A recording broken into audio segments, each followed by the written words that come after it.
I have 3 fingers missing on my dominant hand. It's fine. I can type and everything and even manage to tie my shoelaces most days, and on the days I can't, that's the dyspraxia. However, I won't deny that it looks a bit odd to most people. I only have my 4th and 5th fingers, so my hand looks a bit like a child's drawing of a rabbit, and not a good one. I'm used to people asking about it, usually after staring for a good minute or 2, but I still find it annoying. I really don't get why you'd think it would be an okay thing to ask someone about, but hey, I wasn't raised in a barn. Usually I nip the questioning in the bud by just explaining the truth from the get-go, and assuming that enough people will gossip about it that the message will spread by the end of the day. It always does. Anyway, I started a new job about a month ago, and I honestly could not face going through that same cycle again. I felt like the time had come to not play into it anymore and to make something out of it, and I decided to make myself laugh. When the first new coworker asked about it, I completely lied and told her that I chewed them off as a baby. I then decided to tell the next person who asked that I cut them off with a plastic knife at a picnic. And the next person that I was born with 6 fingers and they removed too many, and so on. All genuinely ridiculous reasons, but I'm a good actor and they actually believed my stupid lies. I didn't expect them to, a plastic knife, through bone, but there you go. Maybe they just thought there's no way I'd lie about how I lost my fingers.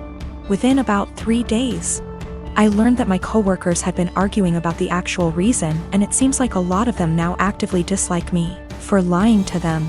I'm probably going to have to make some cupcakes over the weekend with my super cool 3D printed adaptive whisk to get back into their good books. Anyway, I told this story to my brother today, and he told me that I was an asshole because I caused tension within the office on my first day and made people feel stupid for being gullible and believing my lies. My argument is that I'm not the asshole because they were asking a rude, albeit common, question, and because I didn't do it with the intention of deceiving them. I was just honestly fed up of the question and didn't think they'd think I actually severed 3 fingers with dental floss when I was 3. I'll accept my judgment, though. Not cool to ask people why they lost limbs or digits just because you want to sate your morbid curiosity. A few reminders for people: I'm not a male. Don't know why everyone assumed that. Don't ask people about something that could be traumatic, especially when you don't actually know them. My apartment complex didn't do traditional trick or treating on Halloween. Residents were advised to set out pre-packaged individual candy bags on their patios / front door areas if they wanted to participate, but the traditional knock-on-door, physically hand strangers candy was not permitted. So, Halloween comes and the kids are all dressed up and each building has a scheduled time where the kids go door to door. I ended up having to work late, so my neighbor offered to walk my kids around with hers at our building's scheduled time. About 45 minutes later, my kids came home with a small bucket of candy. 6 little goodie bags each from individual apartments that participated. Everything was fine.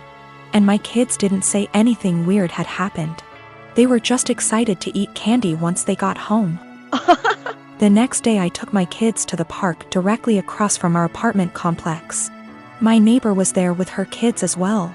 The kids were playing and she took out one of those individual goodie bags with candy in it from her purse and started to loudly rummage in it. She ate several pieces of candy and my daughter eventually noticed.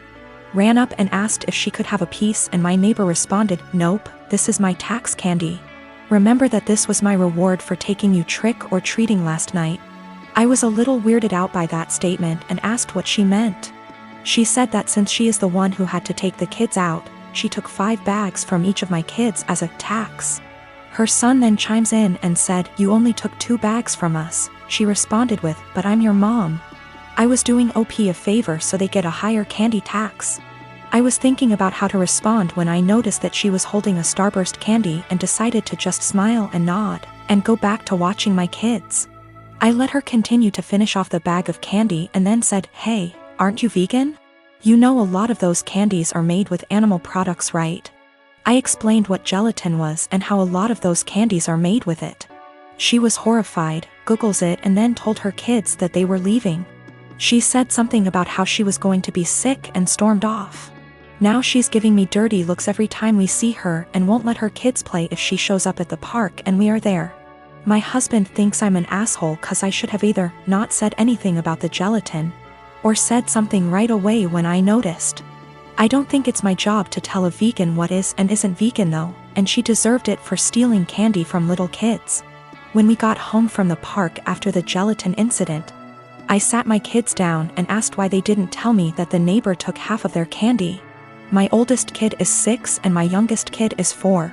6-year-old explained that as they went door to door during their designated trick-or-treating time, she would have my 4-year-old grab 2 bags instead of 1 from each apartment for the majority of them. She explained it to my kids that they were grabbing extra bags for her to be handed over at the end as taxation. So either freaking way she was directly taking candy from my kids or taking candy from other kids through mine. As for the authenticity of her vegan sim, I may have exaggerated when I said super vegan when I first posted this.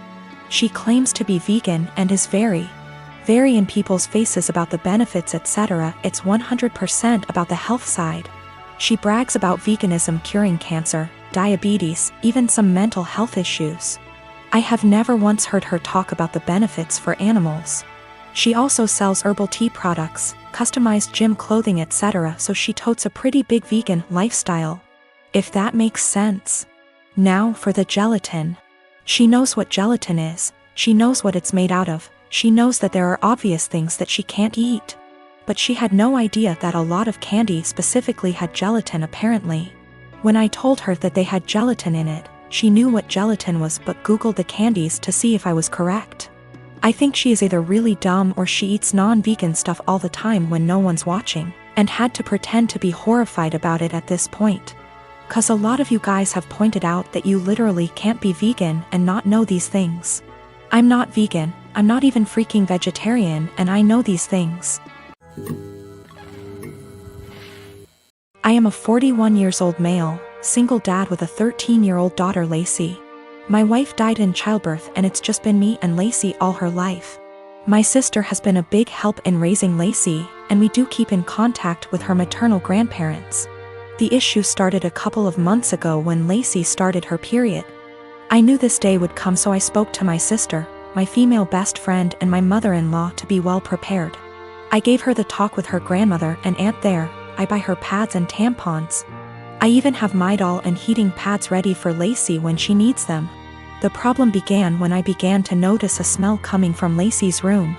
I went in to investigate and found pads and tampons openly disposed of in her wastebasket. I checked her bathroom and it was worse. She had her blood-stained undergarments in the tub. I took out her trash and did my best to get rid of the smell, but I didn't know what to do with the underwear in the tub. Later, I noticed bloodstains on the couch. It took a while of cleaning, but I got them out. I figured that was the end of that. It happened again last month, when I noticed Lacey's room was stinking again. And I saw she didn't even wash the underwear from before. The bathroom was unbearable at this point. Then earlier this week, I saw bloodstains on the couch again. I sat Lacey down and told her that she had to learn to properly dispose of her feminine hygiene products and wash her underwear, as the smell was becoming too much. And to be careful of getting bloodstains on the couch or anywhere she sits. I also noticed her sheets had a lot of bloodstains and brought this up too. I also let her know that it was okay to get blood on things as long as she washed them. And I wouldn't be upset if I saw her bloodstained items being washed. Lacey immediately blew up at me saying that periods aren't gross and that I was period shaming, and that I needed to educate myself on menstruation. I then got texts from my sister and mother-in-law scolding me for making Lacey feel ashamed of her bodily functions. But I honestly wasn't trying to convey that periods are gross. I was trying to convey that her hygiene needed to be addressed and that the smell was becoming unbearable. I just wanted to make sure that Lacey knew how to properly dispose of pads and tampons without it smelling, and that I wouldn't be annoyed if she washed her blood-stained items. We have washed the sheets with hydrogen peroxide and purchased some OxyClean for future instances should we need it. I have asked her aunt and grandmother about, and they'll be able to give her more info as different hygiene products she can use. My sister Anna is special need. She has severe autism, and while she is verbal, most of her communication is physical, like sign language due to her social discomfort. She does speak around family though and has pretty bad cognitive skills. She can't comprehend boundaries and lives with our parents so they can best watch her. I am getting married in 3 months. We planned a simple wedding and reception at my fiancé Michael's parents' barn and farm. Since it's all gonna be DIY and we aren't planning anything too expensive, we can do things pretty quickly since flowers, food, and decor will be provided by his family. I sent out invites last week and I asked that Anna not come. I told my parents I understood that would mean they may not show up, but it was just a heads up. Why no Anna? She has an issue with touching Michael and trying to kiss him. At times when we were at my parents' house, Anna would try and grab Michael's hands, try to lean in to kiss him, or would have a really bad shutdowns if she wasn't allowed to be directly next to him. We've tried speaking to her, but there's only so much we can do when she doesn't really understand. I told my parents I just want one day for Michael to be my partner and not Anna's comfort person. They called me selfish and asked how I expected them to agree to something like this. They told me Anna is disabled and may never experience a wedding of her own, and while I have Michael for probably the rest of our lives, she'll have no one, and that Michael and I can be a little more understanding to the reality of her life. I feel like a total ass, and what they're saying has really gotten to me, and I'm starting to question my decision. My parents called me letting me know they won't be coming and that it's best I don't bring Michael around anymore since I've chosen some man over my sister. They told me that Anna wanting to kiss Michael and hug him is normal for a woman her age, and that she doesn't understand what her feelings mean.